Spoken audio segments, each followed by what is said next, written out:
Mas vamos lá. Livro de Atos dos Apóstolos, capítulo 12, a partir dos versículos 6, diz assim: Pedro é liberto. Na noite anterior ao dia em que Herodes ia apresentá-lo ao povo, Pedro dormia entre dois soldados, preso com duas correntes. Sentinelas junto à porta guardavam a prisão. Eis, porém, que sobreveio um anjo do Senhor. Uma luz iluminou a prisão. O anjo tocou no lado de Pedro e despertou, dizendo: levante-se depressa. Então as correntes caíram nas mãos dele e o anjo continuou: coloque o cinto, calce as suas sandálias. E ele assim fez. E o anjo disse: põe a capa e siga-me. Então, saindo Pedro, o seguiu, não sabendo que era real o que estava sendo feito pelo anjo.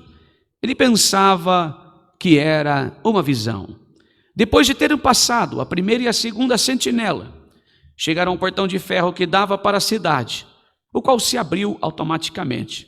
E saindo, enveredaram por uma rua, e logo adiante, o anjo se afastou dele. Então Pedro, caindo em si, disse: agora sei, de fato, o Senhor enviou o seu anjo e me livrou da mão de Herodes e toda a expectativa do povo judeu. Amém. Está entre nós a palavra de Deus, um texto bastante conhecido. Eu acho que nós já ouvimos essa mensagem, já ouvi essa pregação, até por mim mesmo, inúmeras vezes. Essa mensagem vai tratar de uma perseguição pós-execução de Tiago. Herodes persegue Tiago, prende-o e encerra ele a espada na noite anterior. Herodes, se eu não me engano, esse é o segundo ou é o terceiro, não lembro. É uma sequência entre filhos, pais e netos. Esses homens, eles tinham felicidade, contentamento em exterminar o judeu convertido ao cristianismo. Herodes, ele executou o apóstolo João e aprisionou Pedro, ele aprisionou Pedro, pretendendo fazer a mesma coisa com o que fez com Tiago. Herodes, aqui é Agripa, neto de Herodes o Grande. É esse que está agora no poder. Ele foi criado em Roma e, graças aos seus amigos de infância, que mais tarde se tornaram imperadores, ele recebeu o controle sobre vários territórios de Judá, até o seu reino ser expandido no território do seu avô, um homem poderosíssimo.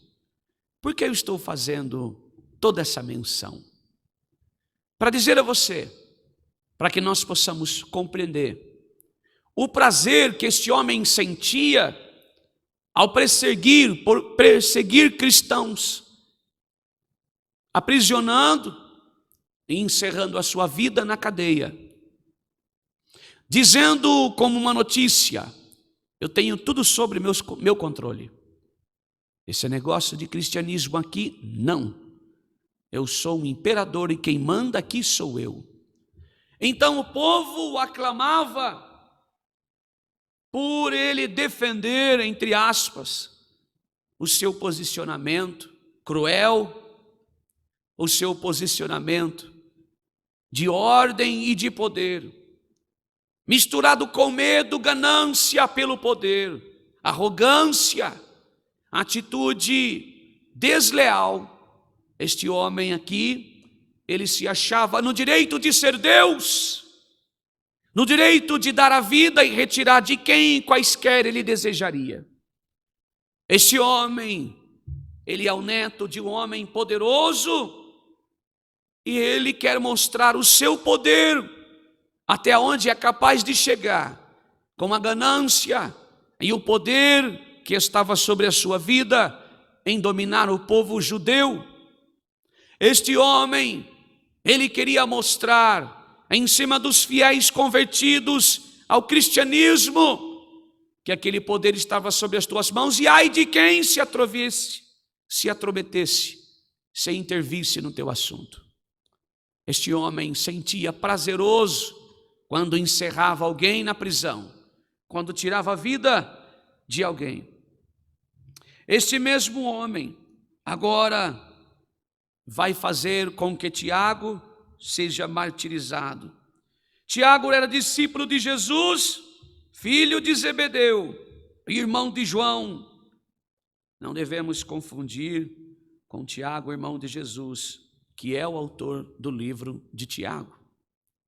Irmãos, quando nós olhamos para esta mensagem, a nossa vergonha, pelo menos a minha, é tamanha, de nós sermos tão reclamões, crentes cheios de tanto mimimi, quando nós olhamos para este povo perseguido por um imperador, que tenta destruir aquilo que Jesus deixou como herança, que é a graça maravilhosa de Deus. Homens que só procuravam praticar o bem, homens que estavam ali para propagar o evangelho da paz, o evangelho, a boa mensagem, homens que estavam ali para anunciar o reino e toda a sua glória, homens que estavam ali para ensinar o povo como amar a Deus sobre todas as coisas e o próximo que o perseguia. Então nós, nos dias de hoje, deveríamos olhar para este evangelho pregado, o evangelho com amor ágape sacrificial que foi exercido no madeiro da cruz, não um evangelho com tantas promessas de riqueza, evangelho que é pregado sem ter renúncia, mas colocando nós no centro de tudo. Este homem aqui, João, também teve a sua vida encerrada por perseguição aos cristãos. Tiago também foi oferecido como mártir por causa de Jesus.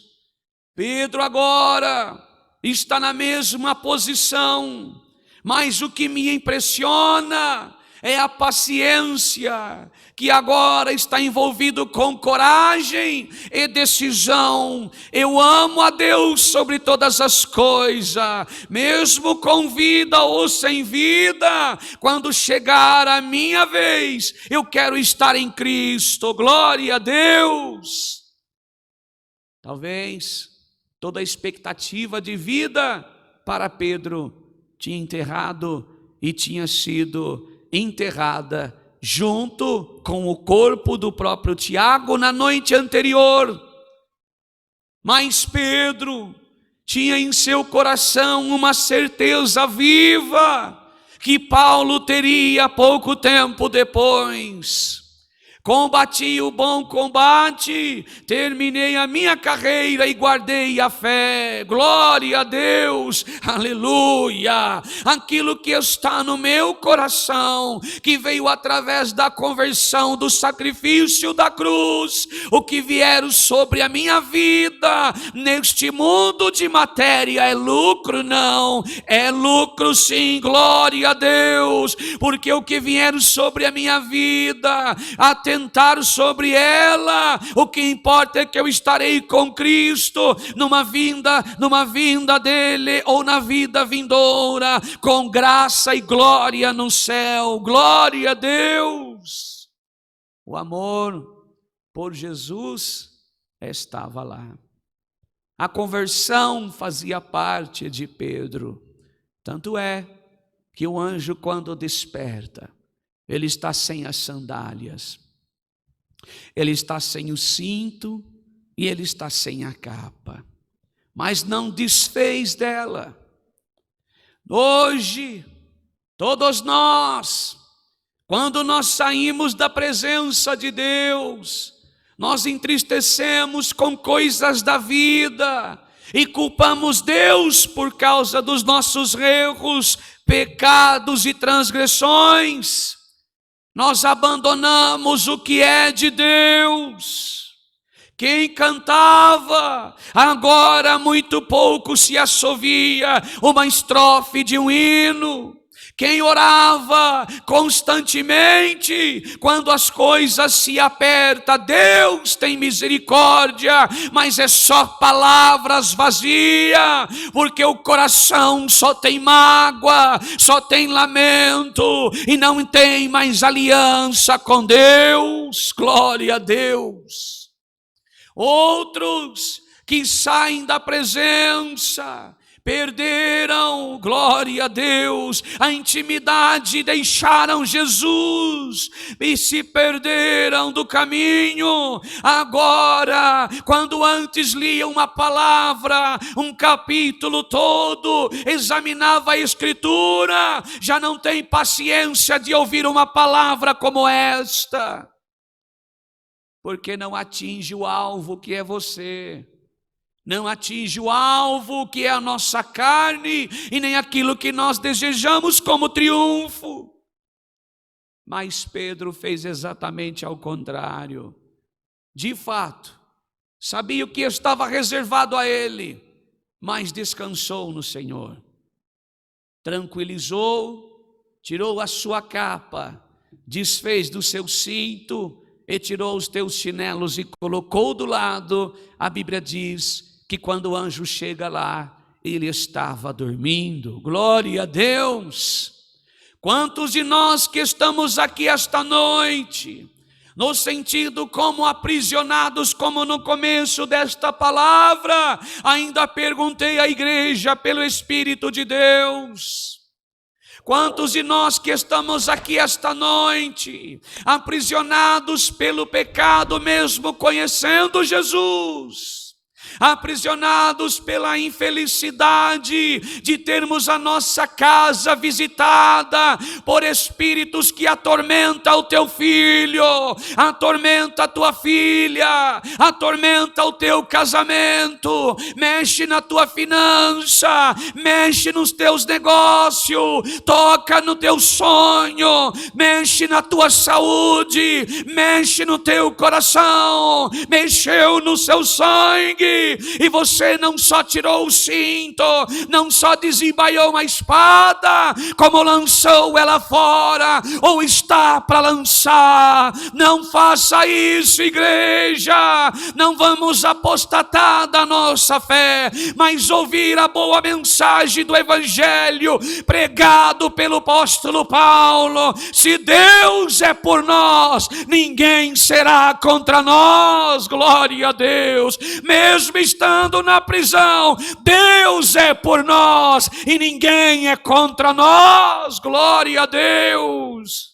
Encerrados ou não encerrados na prisão, trancados numa gaiola, não nos impede de adorar, não nos impede de dizer eu te amo, Deus, não nos impede de dizer eis-me aqui, Jesus. Mesmo sem sandália, mesmo sem capa, mesmo sem espada com ela quebrada, a tua palavra está em meu coração. Glória a Deus. A certeza que todo salvo tem que ter, e esta tua palavra no coração é a graça que superabundou em nossos corações, aonde não tínhamos intimidade, a aliança estava quebrada, mas o concerto da nova aliança chamada Jesus Cristo, a graça maravilhosa, nos fez cingir de evangelho e da graça maravilhosa. Glória a Deus, aleluia. Cristãos que por muito pouco se ver trancado e jogado a chave fora, desistindo de tudo. Se nós olhássemos para as condições de trabalho, para as condições dos desafios que a vida nos oferece. Eu tenho aqui comigo um exemplo claro, irmão Bruno, eu uso bastante isso. Quantas pessoas, Bruno, você já viu subir aqui e pregar uma palavra? Quantas se foram? Se você fosse olhar para isso, meu irmão, você estava aqui ainda? E você não está aqui só porque você presta um trabalho maravilhoso para a igreja. Você está aqui porque você gosta e tem uma responsabilidade espiritual. Se ele fosse olhar para muitos que subiram atrás desse caixote de madeira, o Bruno já não estava mais aqui. Se for agora nós, como pregadores, olhar para o Bruno, ele é muito mais crente do que muita gente que sobe aqui, ou subiu e pregou palavra. O que quer dizer isso? O Bruno está mais preparado para ser encerrado em uma cadeia e provar que ama a Cristo, do que muitos que têm a mensagem do Evangelho dita em palavras. Sabe como chama isso? Não olhar para o que acontece à minha direita, não olhar para o que acontece à minha esquerda, não olhar para aquele que põe o terno e uma gravata e fala bonito, não olhar para aquele que sobe aqui e arrota a santidade, me perdoe da expressão, não olhar para aquele que sobe ou anda ou fala ou pratica ou usa ou deixa de usar ou não faz, não olhar para nada disso, mas olhar para Cristo. Não olhar para aquilo que eu tenho dentro da minha casa, não olhar para aquilo que você tem dentro da sua casa, que está te espetando como um alfinete, não olhar para aquilo que nós enfrentamos na rua e disse assim, se é crente desse jeito, praticando essas coisas, mas eu prefiro estar desse jeito e tentando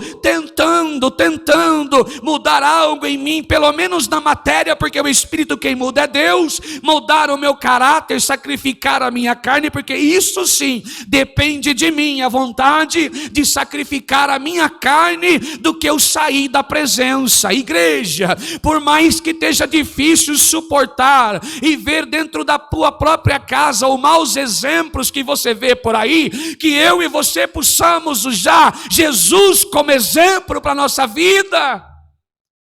Homens que não tiveram medo quando chamou pelo nome, Pedro, você dá as tuas mãos, ó. Você já sabe o que a gente está aprendendo, né? Sei. Nós estamos te prendendo, Pedro, porque você fala de Jesus. Nós estamos te prendendo porque Jesus foi morto, crucificado, porque ele cometeu um crime contra o império, ele quis ser rei, aqui não tem isso, ele é judeu, e tem romano que manda nessa cidade, e você também aclamou com ele, você andou por aí dizendo que ele era Deus, que você é isso, que você é seguidor dele, nas suas mãos aí. Não tem problema, tá? Vai prender? Vou prender. Tá bom, qual que é a prisão? Aquela ali. Pescador. Simples, humilde, com 16 homens guardando. Se ele fosse tão simples assim, não precisava de 16 homens. Ou eu estou errado? Porque o coração do Herodes já sabia que Jesus, a sua presença, ele manda e desmanda aonde ele quisesse. Já sabia que Jesus não estava mais no túmulo, sabia que ele tinha expulsado demônios, sabia que ele tinha poder de curar. Tem muitos Herodes que é mais convertido do que muitos cristãos. Colocou 16 soldados porque já sabia o poder de Deus sobre aqueles homens. E ele queria se colocar no lugar de Deus. Esse Deus não manda aqui não. Eu coloco homens. Mas os homens estavam nas mãos de Deus. Ninguém parou para pensar nisso, nesse texto, desta maneira. Garanto que não. Se é um homem tão simples, por que colocaram 16 homens? 4 cadeias, tanto cadeado, algema nos pés e nas mãos. Porque tem medo de Deus. Oh, aleluia. Irmã, irmão, o diabo teme e treme na presença de Deus. E nós valorizamos, nós pensamos em tudo, nós temos medo dele. Mas se nós estiver guardado pela palavra, nós estamos protegidos. Deus está conosco. O que está conosco é honrado, é poderoso, quebra a cadeia, arrebenta cadeado, transforma mudo, transforma pessoas palavras, pensamentos, comportamentos, e ninguém pode deter a esse Deus poderoso. Se fizeram isso com Pedro, porque sabia que Deus podia fazer a coisa assim como fez. Pela madrugada o anjo tocou, não teve guarda, não teve cadeia, não teve cadeado, não teve homem poderoso. Os 16 dormiram, a porta abriu, a cadeia caiu. Pedro colocou o chinelo, colocou a capa, vestiu o cinto e voltou para a cidade da onde ele estava. O que quer dizer esta palavra? Estar com Deus, amando a Ele sobre todas as coisas. Não tem criatura que pode nos separar deste Deus poderoso. Se tem algo permitido sobre a minha vida e a sua, se tem propósito de Deus sobre a minha vida, estando guardado e protegido pela palavra, não tem erro do isso, não tem erro do homem, não tem erro da mulher, não tem pecado desse ou pecado daquele, não tem acusação desse ou acusação daquela, não tem perseguição desse, nem inveja daquele, nem ciúme desse, nem olhar mal daquele, não tem dedo acusador, não tem boca que possa derrubar e tirar eu e você da presença de Deus, porque se Deus é por nós, ninguém é contra nós. Mas esse ato de Deus ser por mim, por você, eu tenho que estar com a capa, com o capacete, com a espada, calçado do evangelho e preparado. Eu sou de Deus e o diabo não presta. Eu sou de Deus e o diabo não presta. Eu sou de Deus e o diabo não presta. Glória a Deus. Decidirmos de fato com quem estamos. De que lado nós estamos? Acorrentados pelo diabo ou livres em Cristo? Acorrentados pela prova ou livres e libertos em Cristo? Acorrentados por aquele que peca, que erra, que faz tanta coisa errada e que não tem testemunho de crente, ou livres em Cristo para servi-lo, mesmo com a minha própria vida, sacrificando a minha carne, que é um culto racional a Deus. Glória a Deus, vivendo hoje, o agora, o instante, e esperando que amanhã Deus proverá sobre a minha vida e a sua. Esta é a palavra. Deus seja louvado. Amém.